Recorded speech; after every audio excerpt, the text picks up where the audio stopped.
തിരുവോണം നക്ഷത്രക്കാർ പൊതുവേ നല്ല ഇൻ്റലിജൻ്റ് ആണ്, നന്നായിട്ട് ഒബ്സർവ് ചെയ്യണവരാണ്, മറ്റുള്ളവരെ ഒബ്സർവ് ചെയ്ത് പഠിക്കും. പ്രാക്ടിക്കൽ ഇൻ്റലിജൻസ് നല്ല സ്ട്രോങ് ആണ്. അതുകൊണ്ട് ഇമോഷണലി പെട്ടെന്നൊരു തീരുമാനമൊന്നും നിങ്ങൾ എടുക്കാറില്ല. നല്ല കാം ആയിട്ടുള്ള പേഴ്സണാലിറ്റിയാണ്. പുറത്ത് നല്ല ശാന്തത നിങ്ങൾക്ക് നന്നായിട്ട് തന്നെ ഉണ്ട്. പ്രശ്നങ്ങൾ വന്നാലും നിങ്ങൾ പെട്ടെന്ന് പാനിക് ആക്കാറില്ല. റെപ്യൂട്ടേഷൻ കോൺഷ്യസ് ആണ്. സൽപ്പേര് നിങ്ങൾ നന്നായിട്ട് തന്നെ നോക്കാറുണ്ട്. സൊസൈറ്റിയിൽ നല്ല പേര് നേടാൻ നല്ല ആഗ്രഹമുണ്ട്. ഇമേജ് മെയിൻറ്റെയിൻ ചെയ്യാൻ നല്ല ശ്രദ്ധ നിങ്ങൾ കാണിക്കാറുണ്ട്. നല്ല ഹാർഡ് വർക്കിംഗ് ആണ്. സ്ലോ ആണ്, പക്ഷേ സ്റ്റഡി പ്രോഗ്രസ് ആണ്. കൺസിസ്റ്റൻസി ആണ് സ്ട്രെങ്ത്. നിങ്ങളതിങ്ങനെ ചെയ്തുകൊണ്ടേയിരിക്കും. പുറത്ത് നല്ല സ്ട്രോങ് ആണെങ്കിലും ഉള്ളിൽ നല്ല സെൻസിറ്റീവ് തന്നെയാണ്. കമ്മ്യൂണിക്കേഷൻ സ്കില്ല് നന്നായിട്ടുണ്ട്. സംസാരിച്ച് കാര്യങ്ങൾ നേടാൻ നല്ല കഴിവുണ്ട്. നെറ്റ്വർക്കിംഗ് എബിലിറ്റി നന്നായിട്ട് തന്നെ ഉണ്ട്. എല്ലാവരുമായിട്ട് നല്ലൊരു ബന്ധം സ്ഥാപിക്കും. മണി സേവ് ചെയ്യാൻ നല്ല കഴിവുണ്ട്.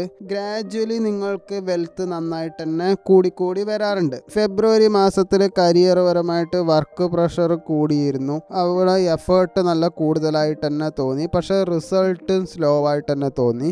സാമ്പത്തികം നോക്കുകയാണെങ്കിൽ കുടുംബത്തിലും പേഴ്സണൽ എക്സ്പെൻസും നല്ല കൂടുതലായിരുന്നു. അതുകൊണ്ട് സേവിങ്സ് ഒന്നും നിങ്ങൾക്ക് കാര്യമായിട്ട് ഉണ്ടായിട്ടുണ്ടാവില്ല. റിലേഷൻഷിപ്പിലും ഇമോഷണലി നല്ല ഡിസ്റ്റൻസ് വന്നു.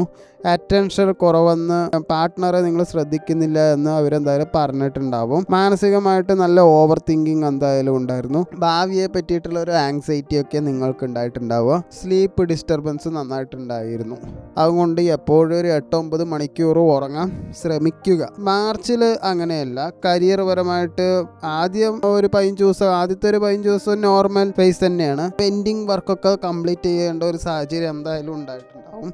സെക്കൻഡ് ഹാഫിൽ റെക്കഗ്നിഷൻ കുറച്ച് സ്ലോലി എന്തായാലും തുടങ്ങും. ജോബ് ചേഞ്ച് ചെയ്യാൻ ശ്രമിക്കുന്നവർക്ക് ഇന്റർവ്യൂ, പുതിയ റെസ്പോൺസ് ഒക്കെ കിട്ടാൻ സാധ്യതയുണ്ട്. സ്കിൽ ബേസ്ഡ് ഗ്രോത്ത് നല്ല പോസിബിൾ ആണ്. എന്തെങ്കിലും ഒരു തീരുമാനം എടുക്കുമ്പോൾ മാർച്ച് 18 ശേഷം മാത്രം എടുക്കുക. ബിസിനസ്സിൽ കമ്മ്യൂണിക്കേഷൻ വഴി പുതിയ ക്ലയൻസ് എല്ലാവരും കിട്ടും. അതുകൊണ്ട് എപ്പോഴും നന്നായിട്ട് മാർക്കറ്റ് ചെയ്യാൻ നിങ്ങൾ ശ്രമിക്കേണ്ടതാണ്. ഓൺലൈൻ നെറ്റ്വർക്ക് അത് എന്തായാലും നിങ്ങൾക്ക് ആവശ്യം വരും. മാസ അവസാനം ചെറിയൊരു പ്രോഫിറ്റ് എന്തായാലും ഇൻക്രീസ് ചെയ്യും. സാമ്പത്തികം നോക്കുകയാണെങ്കിൽ ഫസ്റ്റ് ഹാഫിൽ എന്തായാലും കൺട്രോൾ ചെയ്തേ പറ്റുള്ളൂ. മാർച്ച് 20 ശേഷം ഇൻകം കുറച്ച് സ്റ്റേബിൾ തന്നെ ആയിരിക്കും, പക്ഷെ നിങ്ങൾ ചെലവാക്കിയ കാര്യങ്ങളെല്ലാം കയ്യിൽ നിന്ന് പോവും. നിങ്ങൾക്കൊരു അൺഎക്സ്പെക്റ്റഡ് എക്സ്പെൻസ് എന്തായാലും വരും. പെൻഡിങ് മണി കിട്ടാൻ സാധ്യതയുണ്ട്. കടം കൊടുത്തതും കൊണ്ട് പിന്നെ ചോദിക്കാൻ എന്തായാലും മടിക്കേണ്ട.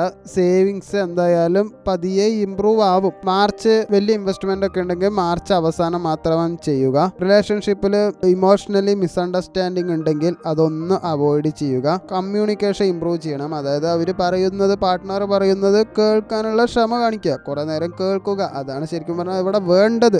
സെക്കൻഡ് ഹാഫിൽ ബോണ്ടിങ് എന്തായാലും സ്ട്രോങ് ആവും. ഫാമിലിയിൽ കുറച്ച് സന്തോഷമൊക്കെ കൂടി വരും. സിംഗിൾ ആണെങ്കിൽ ഒരു പുതിയൊരു അറിയാത്തൊരു വ്യക്തിൻ്റെ ഒരു പ്രണയം ഉണ്ടാവാൻ സാധ്യത വളരെ കൂടുതലാണ്. കുടുംബപരമായിട്ട് നോക്കുമ്പോൾ ഫാമിലി റെസ്പോൺസിബിലിറ്റി എന്തായാലും ആദ്യം ഉണ്ടാവും. മാസ അവസാനമാകുമ്പോൾ കുറച്ച് ശാന്തമായിട്ടുള്ള ഒരു അറ്റ്മോസ്ഫിയർ തന്നെ നിങ്ങൾക്കുണ്ടാവും. സ്ട്രെസ് ഉണ്ടാവും. അതുപോലെ ഉറക്കക്കുറവ് നന്നായിട്ടുണ്ടാവും. കോൾഡ് വരും. സൈനസ് പ്രോബ്ലം ഉണ്ടാവും. അതുകൊണ്ട് മെഡിറ്റേഷൻ ഇതെല്ലാം ഓവർകം ചെയ്യാൻ കഴിയും.